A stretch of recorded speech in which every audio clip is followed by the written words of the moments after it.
अब क्या तस्वीर बनती हुई दिखाई दे रही है? मार्केट के लिहाज से देखें तो इंडेक्स और तमाम काउंटर्स जो हैं, स्टॉक्स जो हैं वो टॉप गियर में कारोबार करते हुए दिखाई दे रहे हैं। लेकिन अब सेंटिमेंट के लिहाज से पूरे क्षेत्र को आप कितना आगे बढ़ता हुआ देख रहे हैं? 50 पीपीएस जो कि बहुत अनएक्सपेक्टेड था। ईएमआई के फ्रंट पे अगर हम देखें तो यहाँ पर राहत है। आपके और आपके जैसे तमाम स्टेक होल्डर्स के लिए ये कितनी बड़ी बात? कविता जी, बहुत खुशी की बात है क्योंकि ये 50 बेसिस पॉइंट्स पहले 2 बार 25-25 बेसिस पॉइंट्स हुए, तो आप देखेंगे कि ओवरऑल ये 4 महीने के अंदर 100 बेसिस पॉइंट्स में अंतर आ गया है। हाउसिंग लोन्स तो बहुत ही महत्व की बात है और लोग 30 साल के लिए ले रहे हैं, जैसे आपके आंकड़े दिखा रहे हैं। तो ये जो 50 बेसिस पॉइंट है उसमें आंकड़े देखिए, ईएमआई में कितना अंतर आ गया है। लेकिन ओवरऑल इसको 2 गुना का आप कर सकते हैं क्योंकि 25-25 बेसिस पॉइंट्स पहले कम हो चुके हैं, तो ये और फायदा हुआ। दूसरी बात रही है कि ये जरूर एक फिलिप देगा।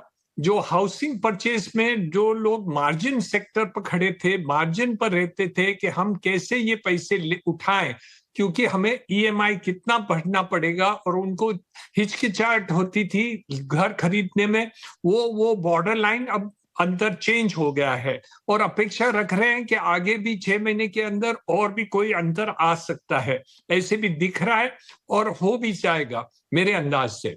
तो दोनों बातें रहते हैं, एक तेजी चल रही है मार्केट में ओवरऑल और लोगों की कमाई बढ़ गई है, ज्यादा अपेक्षा है। कोविड के बाद लोग चाहते हैं कि हम बड़े घर खरीदें, अच्छे घर खरीदें, अम्यूनिटीज के साथ घर खरीदें, तो ये भी एक पॉजिटिव आउटलुक दिख रहा है। तीसरी बात रही है सीआरआर रेट। मेरे अंदाज से ये जो मार्केट पे लिक्विडिटी लेके आएगी वो लगभग 2.5 लाख रुपया की एस्टिमेट दिखा रही है। तो ये बहुत बड़ी बात है क्योंकि बीच में थोड़ा खींच आ रहा था कि लिक्विडिटी की अवेलेबिलिटी नहीं थी और बैंक्स के डिपॉजिट में कोई हिचकिचाहट थी और कुछ कम दिख रहा था क्योंकि लोग कैपिटल मार्केट्स में काफी पैसे डाइवर्ट कर चुके हैं। तो मेरे अंदाज से आरबीआई गवर्नर ने दोनों बातें की, एक ब्याज कम करवा दिया और सीआरआर रेट करने के कारण लिक्विडिटी काफी बढ़ा दी। तो ये बहुत ही अंतर आएगा, ये दोनों मिलाकर हाउसिंग क्षेत्र में, रियल एस्टेट सेक्टर और बाकी भी सेक्टर्स में अफेक्ट जरूर आ जाएगा। लेकिन हाउसिंग सेक्टर को डबल बेनिफिट है कि डेवलपर्स के लिए बेनिफिट है और परचेसर जो घर खरीदते हैं, लॉन्ग टर्म लोन्स लेके भी रहते हैं और लगभग 60-70% जो हमारे मार्केट में आज के तारीख में क्रेडिट पर घर लेते हैं और वो भी लंबे समय के लिए 5 साल, 10 साल, 15 साल और 20 साल के पीरियड के लोन ले रहे हैं और बैंक और फाइनेंशियल इंस्टीट्यूशन भी खुशी से उनको दे रहे हैं क्योंकि एनपीए होम लोन्स में आज मार्केट में कम से कम एनपीए रियल्टी सेक्टर में है, माना home loan sector, retail home loan sector में लेस देन 2% एनपीए। कोई भी बैंक आप देखेंगे तो एनपीए उसमें 1 to 2% के बीच में है और वो सबसे बाकी सेक्टर से कम दिख रहा है। तो positive indication to the market, positive indication to the real estate sector, दोनों मिलाकर मैं समझता हूं इस सेक्टर में तेजी जरूर आ जाएगी और भी तेज दिखेगी मार्केट। निरंजन सर, थोड़ा सा मुझे डिमांड सप्लाई के लिहाज से भी पूरी सिचुएशन समझनी है। डेवलपर्स के लिए अच्छा है, लोन बोरोवर्स के लिए अच्छा है, लेकिन हम बतौर सेक्टर कितने तैयार हैं इस तरह की डिमांड के लिए? फिलहाल इन्वेंट्रीज को लेके क्या सिचुएशन है? और अब डिमांड फिलहाल कुछ सालों के मुकाबले अगर मैं देखूं तो किस हद तक पहुंची है? एक बहुत लंबी साइकिल हमने पेंडिंग डिमांड की आती हुई देखी थी, उसमें अब कितना कमी हमने आती हुई देखी है और अब इस तरह के रेट कट के बाद डिमांड अगर वापस से उछलती है तो क्या हम केपेबल हैं? कविता जी, ये लास्ट एक साल 24-25 की अप्रैल टू मार्च आप गिना जाए तो रियल एस्टेट सेक्टर में आंकड़े लगभग 15% इंक्रीज हो गया है, लेकिन अफोर्डेबल सेक्टर में कम हो गया है। ये पहली बार मैं देख रहा हूं 40 साल में कि quantum number of transaction affordable housing के कम हो गए, ये ऐसे कभी हुआ नहीं था। तो ये 15% बढ़ गए हैं। ये उम्मीद हम रख रहे हैं कि इस साल और उसके ऊपर 15 से 20% ग्रोथ आगे आने वाली है रियल एस्टेट सेक्टर में। और ये टियर 1 और टियर 1 में ज्यादा दिख रहा है, टियर 2 और टियर 3 में भी 10% 12% दिख रहा है, और टियर 1 में जो 4 मेट्रोपॉलिटन टाउन्स हैं उसमें लगभग 15% और ग्रोथ 25-26 में दिख रहा है। तो मेरे अंदाज से ये और भी क्लियर है। आईपीसीज भी बता रहे हैं कि ये साल में और ग्रोथ होने के चांसेस ज्यादा है। नीति आयोग ने बताया है कि इस सेक्टर में ग्रोथ ज्यादा हो रहा है इस साल। तो मेरे अंदाज से ओवरऑल तो पॉजिटिव दिख रहा है। सेकेंड, इसकी इफेक्ट जो है ना वो है एम्प्लॉयमेंट पर, क्योंकि हमारे रियल एस्टेट और infrastructure second largest employer market में है।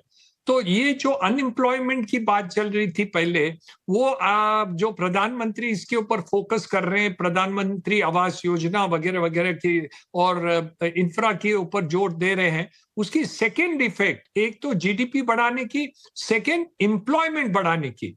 और वहां हमारे पास स्किल्ड सेक्टर और अनस्किल्ड है। अनस्किल्ड सेक्टर में काफी लोगों की कमी पड़ रही है हमारे रियल एस्टेट सेक्टर में, लेकिन ओवरऑल देखा जाए तो रियल एस्टेट को बढ़ोतरी देने के कारण और उसके फायदा नेगेटिव पॉजिटिव इफेक्ट्स भी है। और 269 इंडस्ट्रीज को फायदा होता है, cement, steel, paints, electric, wires, lifts, machines, glass. आप देखिए उसकी मल्टीप्लायर इफेक्ट इंडस्ट्री पर भी कितना होते हैं। और सेल्फ एनवायरनमेंट जो प्रधानमंत्री चाहते हैं, आत्मनिर्भर भारत, हमारी जो प्रोडक्शन है, so consume in India, produce in India and deliver in India and employ in India, वो रियल एस्टेट है। सही कहा, यहाँ पे चौतरफा फायदा देखने को मिला है। लेकिन सर, आरबीआई ने तो अपना काम कर दिया है, लेकिन अब सेक्टर वाइज कितना बूस्ट आपको और चाहिए? अफोर्डेबल हाउसिंग को अगर मैं खासतौर से फोकस में रखना चाहूं, हमने देखा है बजट में बहुत ज्यादा इसको तवज्जो और तरजीह दी गई है, बहुत फोकस है सर, लेकिन जमीन पर हालात कैसे हैं ये बताइएगा। आपने बहुत ही सेंसिटिव टॉपिक ले ली, क्योंकि आप होंगे सर तो ये सारे टॉपिक निकलना बनता ही है। देखिए, जितने भी रीडेवलपमेंट मुंबई में है प्रोजेक्ट जो मैं कर रहा हूं और दूसरे लोग कर रहे हैं जी, जो भाव में हम बेचते हैं 50% वो अमाउंट सरकार के पास टैक्सेस वगैरह में जा रहे हैं। तो जो इन्फ्लेशन ज्यादा हुई है रियल एस्टेट सेक्टर में, उससे 50% सरकारी का टैक्स है, स्टैम्प ड्यूटी है, जीएसटी है, एडिशनल एफएसआई की कॉस्ट्स है, लैंड अंडर कंस्ट्रक्शन है, डेवलपमेंट चार्जेस हैं, लेबर सेस गिना जाते हैं, ऐसे 10 और टैक्स है। तो आप टोटल जो प्राइसेस हम बेच रहे हैं मुंबई में रीडेवलपमेंट के क्षेत्र में या स्लम्स के भी क्षेत्र में, वहां जो फ्लैट्स हम फाइनली बेच रहे हैं मार्केट में, उसमें 50% सरकार को फायदा हो रहा है। फायदा हो रहा है मीन्स उनको कमाई हो रही है। और उसके कारण हम मुंबई जैसे शहर में या दूसरे ऐसे शहरों में हम अफोर्डेबल घर नहीं बना सकते।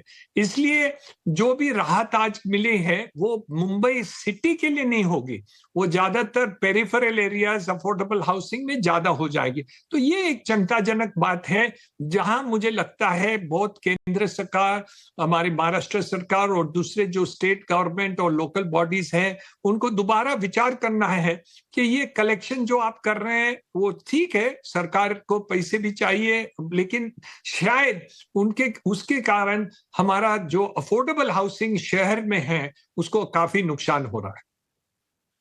चलिए सर, बहुत ज़्यादा और सवाल आपसे पूछने हैं, लेकिन मेरे पास समय ही इतना है। बहुत बहुत धन्यवाद, आपने हमें समय दिया। और न सिर्फ आरबीआई की तरफ से रेट कट के बाद जो सेक्टर को बूस्ट मिला है, लेकिन इस बूस्ट के अलावा भी किन किन चीज़ों की और ज़रूरत है और कैसे इसको आगे बढ़ाया जा सकता है, इस पर आपने इतनी बारीकी से बातचीत की। बहुत बहुत धन्यवाद आपका। Thank you Kavita ji. धन्यवाद सर। अजीत